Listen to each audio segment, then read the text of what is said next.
Tungependa tena kuendelea kutoa taarifa ya mwenendo wa hali ya usalama hapa nchini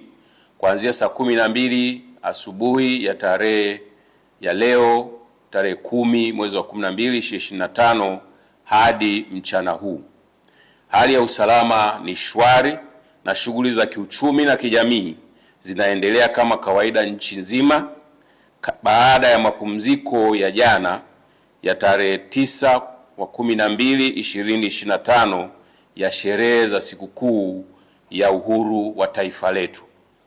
Jeshi la Polisi kwa ushirikiano na vyombo vingine vya ulinzi na usalama vitaendelea kushirikiana na nyinyi wananchi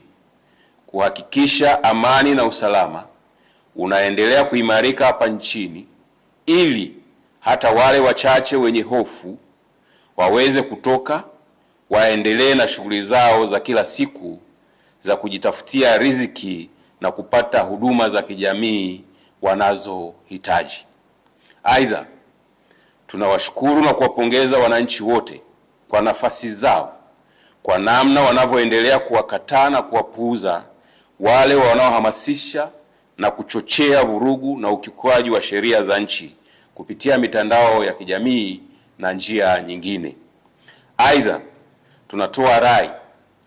kwa kila mmoja wetu tuendelee kuungana kwa pamoja kulinda na kuimarisha amani na usalama wa taifa letu ili